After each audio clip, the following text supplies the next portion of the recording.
we are able to achieve that, then we will be able to promote more development, more travel. Also, maybe from the president, the status of the SIDA Commission research Yes.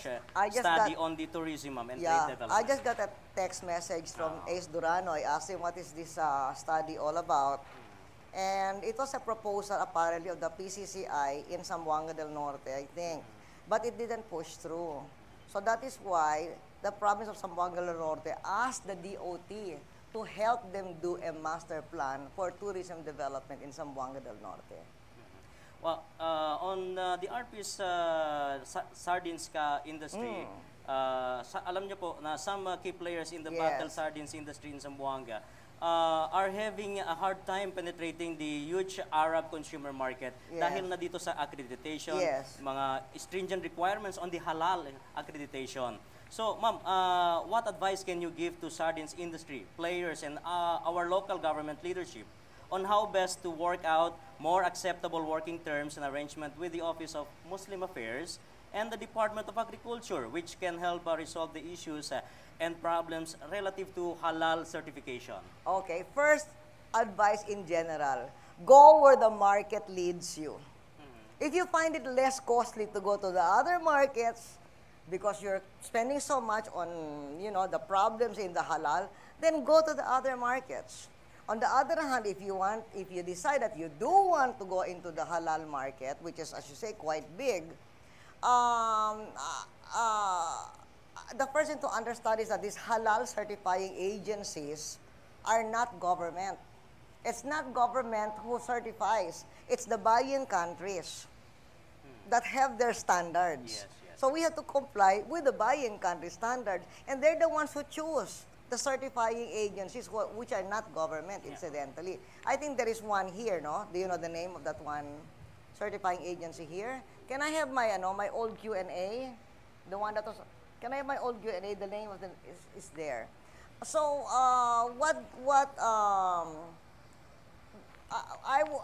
to me, the old one,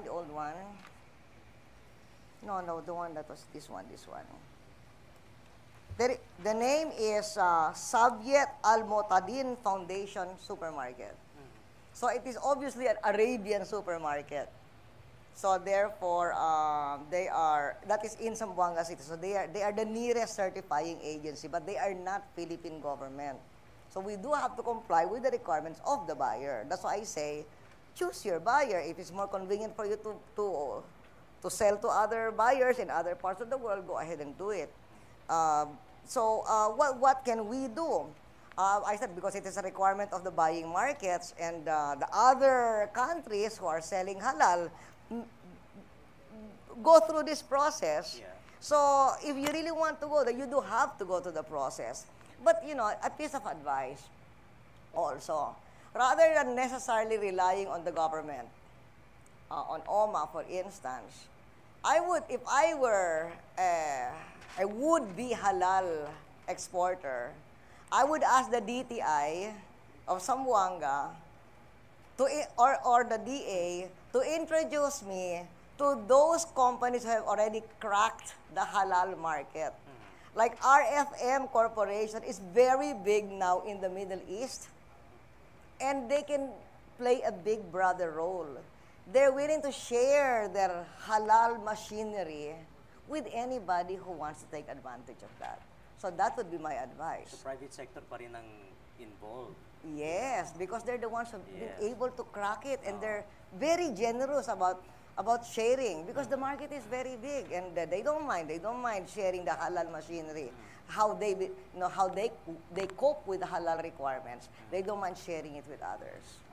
On the aspect to perk up Zamboanga del Norte's most depressed municipalities. Among Zamboanga del Norte's most depressed areas, ma'am, are the 4 southern municipalities of Siocon, Sibuku, Sirawai, Baligian, or often referred to Triple SB.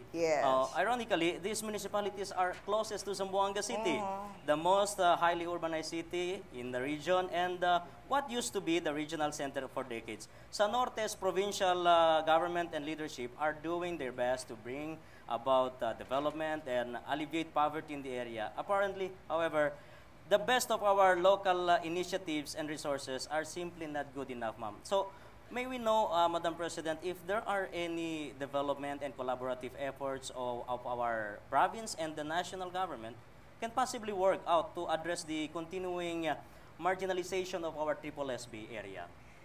The infrastructure is the key to modernization. That is why one of our main infrastructure programs of the national government is the Triple SB road. Yeah. And that is about half completed now. That was started during my time only. So that will bring SSSB close to civilization. But we're talking here about the civilization really of Dipolog. Because while as the crow flies, SSSB is near Zamboanga, the travel conditions, the natural contour, and of the land in between, and also the sea that where you have to travel from Zamboanga to Cebuco is very forbidding. So rightly so, they are part of Zamboanga del Norte. So this SSSB road will bring them closer to Dipolog. And then, because they're very poor and Zamboanga del Norte has a lot of poverty because of that, I have SP Cabral with me because we're going to go to Zamboanga del Norte. She has started this conditional cash transfer where we give cash transfers to the poorest families in return for their making sure their children go to school and making sure the mothers visit the rural health unit for the health care of her family. And today, we have started that with some provinces in Zamboanga del Norte. Today, SP will sign an agreement with the rest so that all the provinces in Zamboanga del Norte, all the towns in Zamboanga del Norte, which is one of the poorest provinces of our country, will be enrolled in the Pantawid Familia or Conditional Cash Transfer Program. Okay.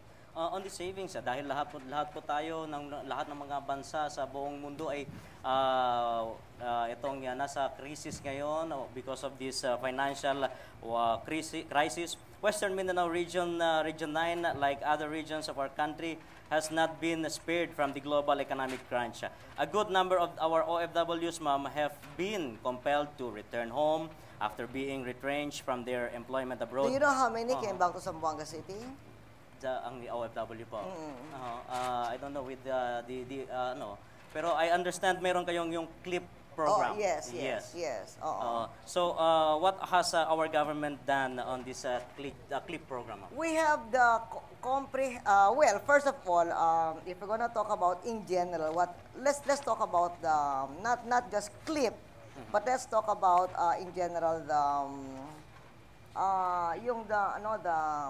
unemployment that comes out of the global economic crisis.